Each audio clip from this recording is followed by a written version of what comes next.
Hello foodies, कैसे हैं आप सब। आई होप आप लोग अच्छे होंगे।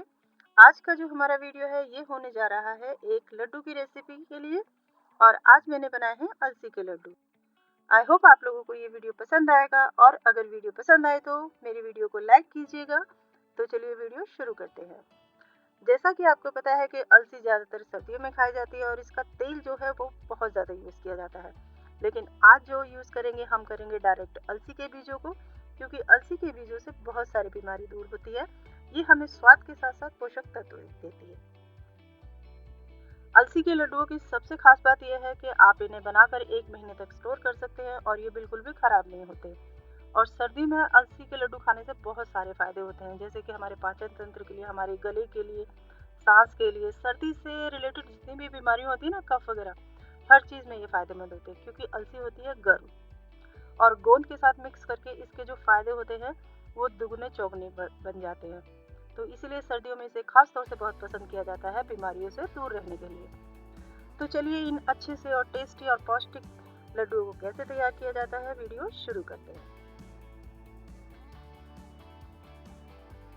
इन लड्डुओं को तैयार करने के लिए सबसे पहले मैंने पैन को अच्छी तरह से गर्म किया है और एक बड़ा कप भर के मैंने ली है अलसी, और अलसी को मैं करूंगी अब रोस्ट। अलसी को हमें बिना घी के भूनना है और तब तक भूनना है जब तक ये छम छम छम करके डांस करके हमारे इस पैन से बाहर न गिरने लगे।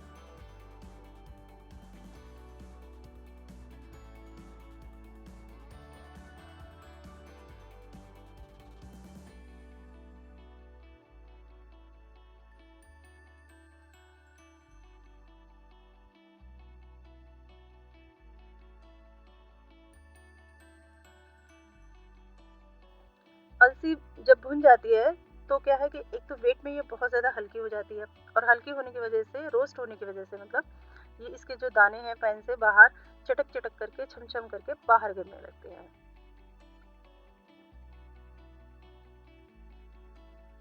तो अलसी मेरी जो है ये ऑलमोस्ट भुन चुकी है। और अब मैं लूँगी गोला। गोले को मैंने बारीक बारीक काट लिया है, ये मैंने आधा गोला लिया है।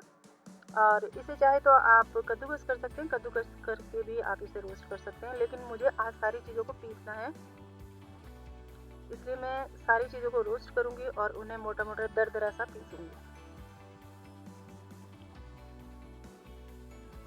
इसको भी हमें अच्छी तरह से भूनना है, जैसे पिंक से शेड में आने लगता है, गोल्डन सा कलर आने लगेगा, तब तक हमें इसे भूनना है। और किसी पैन में निकाल के रखना है, प्लेट वगैरह में, जिससे कि ये ठंडा हो सके।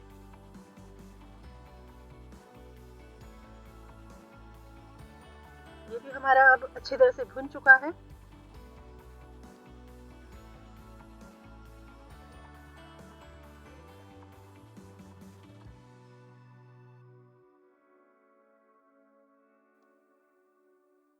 अब तीसरी चीज़ है, ये है मेरे खरबूजे के बीज यानी मगज के बीज। इनको भी मुझे बिना घी के भूनना है और तब तक भूनना है जब तक ये भी डांस न करने लगे, यानी कि अलसी की तरह ये भी पैन से बाहर निकल के गिरने लगते हैं जब ये अच्छी तरह से लाइट वेट हो जाते हैं और भुन जाते हैं। अभी तो ये पूरे के पूरे चपटे आकार में हैं, लेकिन जब ये भुन जाएंगे तो बिल्कुल चावल के दाने की तरह गोल हो जाएंगे और हल्का सा पिंक शेड लेने लगते हैं, ब्राउनिश जिसको बोलते हैं। और इन्हें भी हमें अच्छी तरह से मीडियम फ्लेम पे रोस्ट करना है। सारी चीज़ों को हमें मीडियम फ्लेम पर करना है। किसी भी चीज़ के लिए हमें हाई फ्लेम नहीं करना, क्योंकि चीज़ें फिर हाई फ्लेम पे क्या है, जल जाती हैं।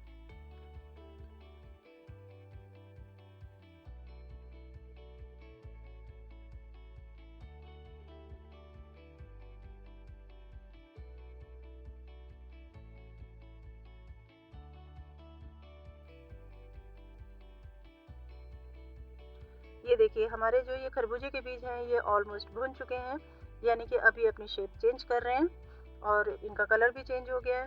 तो यानी कि ये भुन चुके हैं, इन्हें भी हमें ठंडा करना है और फिर बाद में हमें इन्हें पीसना है। वही मोटा मोटा पीसना है। आप देख सकते होंगे बिल्कुल चावल के दाने की तरह अब ये राउंड शेप ले चुके हैं।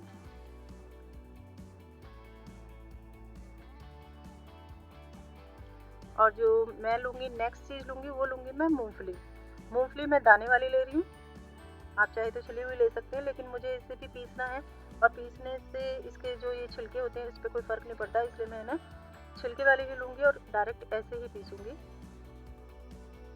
इसको भी हमें बिना घी के भूनना है, सारी चीज़ों को हमें बिना घी के भूनना है।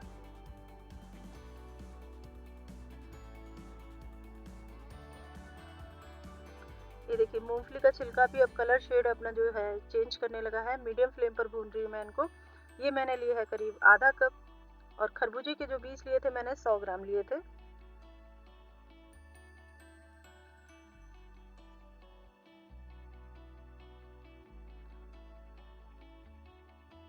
इन चीज़ों को कम ज़्यादा लेने से कोई फ़र्क नहीं पड़ता। आप अपने हिसाब से क्वांटिटी चूज़ कर सकते हैं, जो चीज़ आपके घर में ज़्यादा पसंद की जाती हो। तो चलिए ये सारी चीज़ें तो हमारी अच्छी तरह से रोस्ट हो चुकी हैं, ये भी रोस्ट हो गया। अब इसको भी मैं ठंडा कर लेती हूँ और ठंडा करने के बाद फिर एक-एक करके मैं सारी चीज़ों को पीस लूँगी। और सबसे पहले मैं पीस रही हूँ इसके अंदर मूँगफली। मूँगफली जैसा कि मैंने आपको पहले बताया था मैं छिलके के साथ पीसूँगी। अब इन सबको मुझे जैसे कि बाजरा होता है ना, बाजरा जैसा मोटा-मोटा दरदरा सा, ऐसे करके एक-एक करके सारी चीज़ों को पीस लेना है।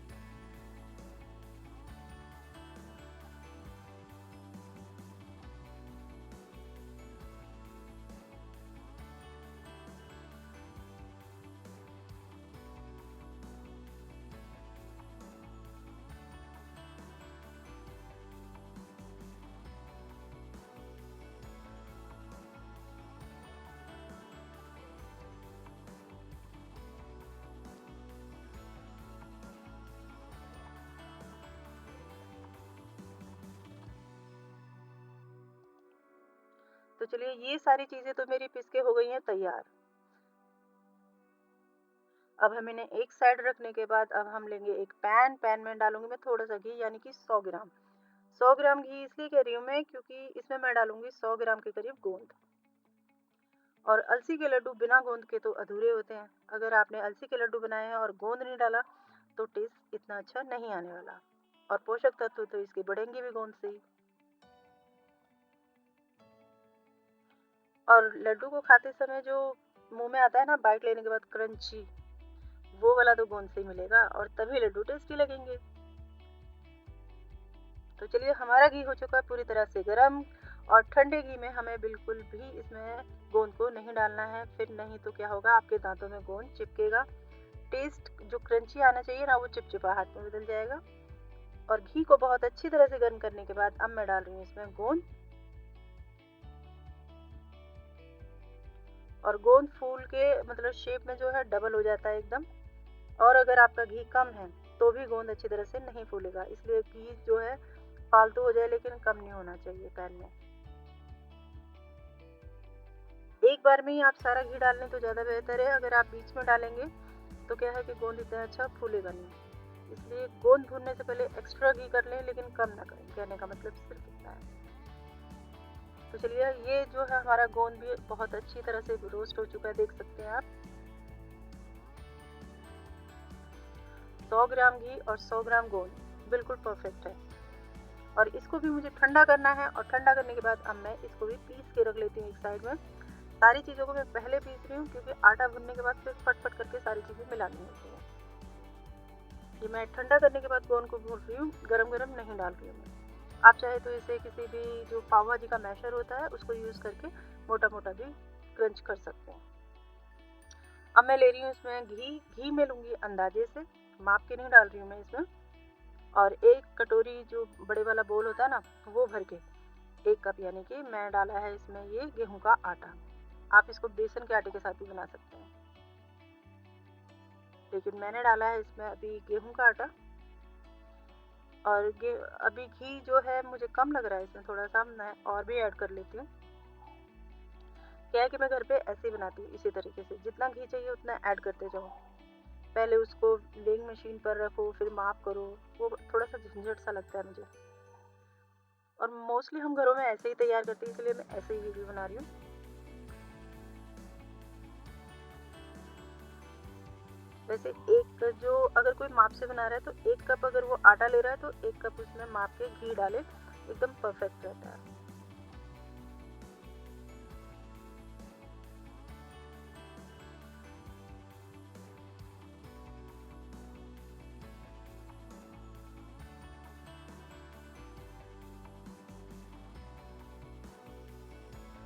ये देखिए घी और आटा दोनों आपस में मिक्स हो चुके हैं और हमें इस फ्लो में अपने चमचे को चलाना है और हमारा घी जो है हमारे आटे में बिल्कुल परफेक्ट है। और 2 मिनट के लिए मुझे इसे ऐसे ही भूनना है अच्छी तरह से ब्राउन शेड आने तक, और खुशबू भी आने लगेगी, आपको पता चल जाएगा कि हमारा आटा जो है वो तैयार हो चुका है इसमें। तो चलिए अब 2 मिनट हो गए हैं, अब मैं इसमें चीज़ें ऐड कर लेती हूँ। सबसे पहले मैंने अलसी मिलाई है, उसके बाद मैं मिलाऊंगी इसमें आधा कप भर के किशमिश।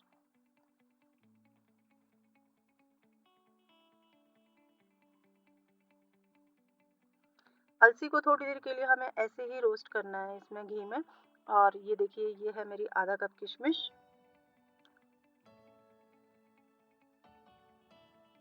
और इसको भी मुझे थोड़ी सी देर के लिए मतलब 30 सेकंड के लिए करीब इसमें अच्छी तरह से रोस्ट करना है। उसके बाद मैं एक एक करके अपनी सारी चीज़ें मिला दूंगी जितनी भी मैंने पीस के रखी हुई हैं। अलसी जो है अच्छी तरह से पहले भी हमने रोस्ट कर ली थी, बाकी अब घी में अच्छी तरह से मिक्स होके मतलब अच्छी खासी रोस्ट हो चुकी है। अब हम इसमें सारी चीज़ें मिला लेते हैं, जैसे मूंगफली का पाउडर है, अब मैं नारियल के बुरादा मिला देती हूँ इसमें जो हमने पीस के रखा है, और साथ में अब खरबूजे के जो मगज के बीज हैं, अब गोंद डाल लेती हूँ मैं।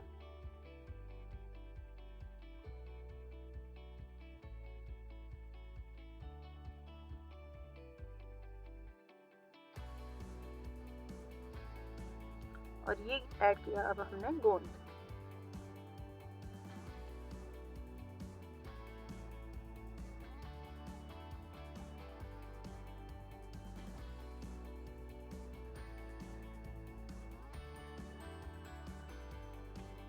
और इन सबको बहुत ही अच्छी तरह से हमें मिक्स करना है, क्योंकि अभी जो है हमारी गैस भी चल रही है। अब चाहे तो आप जो हमारा गैस का मार्क है उसको बंद कर सकते हैं, क्योंकि सारी चीज़ें हम पहले रोस्ट कर चुके हैं ड्राई। अब घी और इसमें जो आटा है हमारा, इसके अंदर सारी चीज़ें बहुत अच्छी तरह से मिल चुकी हैं और एक बार फिर से रोस्ट हो चुकी हैं। इसे हमें 30 सेकंड के लिए सारी चीज़ों को मिला के अच्छी तरह से मिक्स करना है। हाथ नहीं लगाना है इसको अंदर, क्योंकि अभी हमारी गैस भी चल रही है मीडियम फ्लेम पे, और क्या है कि हाथ जल भी सकता है। अब मैं लूँगी एक दूसरी कढ़ाई में मैं 1 चम्मच घी डालूँगी और इसको हमें गर्म करना है, और इसमें मिलाएंगे हम 500 ग्राम के करीब गुड़।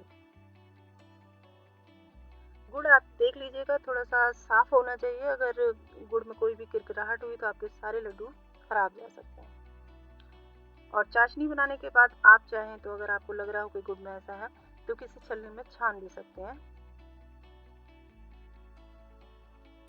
लेकिन मेरा जो ये गुड़ है एकदम मैंने साफ लिया है, इसी वजह से कोई किरकिराहट नहीं है इसमें। इसको हमें पकाना है। अभी इसमें थोड़ा सा मिलाऊंगी मैं पानी। पानी हमें ज़्यादा यूज़ नहीं करना, फिर इसको रिड्यूस करने में समय लगता है, क्योंकि गुड़ जो होता है वो भी पानी बन जाता है गर्म होने के बाद।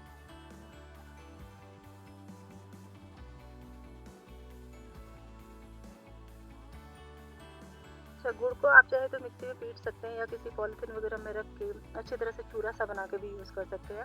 मैंने ऐसी डलियाँ कर दी हैं, बस थोड़ा सा 1-2 मिनट फालतू लग जाएगा कुकिंग प्रोसेस में, ज़्यादा फ़र्क नहीं पड़ता इन चीज़ों से।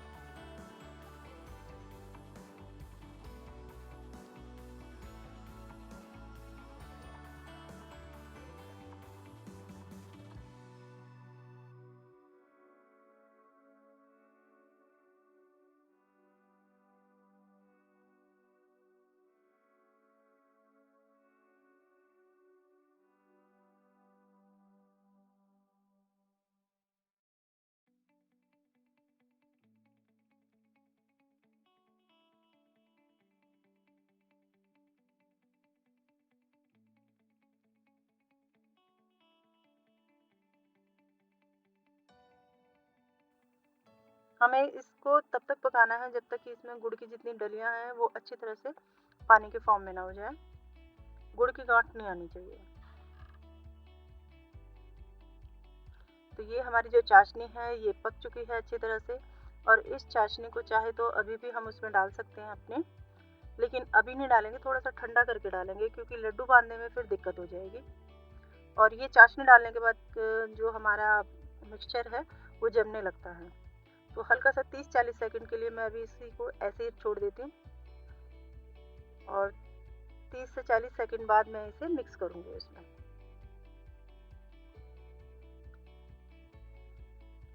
तो ये मैंने अब ऐड कर लिए अपनी इसमें, और सारी चीज़ों को मैं अभी चमचे से चलाऊंगी क्योंकि हमारी जो चाशनी है वो भी गर्म है, और जो हमारा जो ये पाउडर है सारी चीज़ों का ये भी गर्म है और हाथ जल सकता है, तो इसलिए इसे हम चमचे से करेंगे अभी।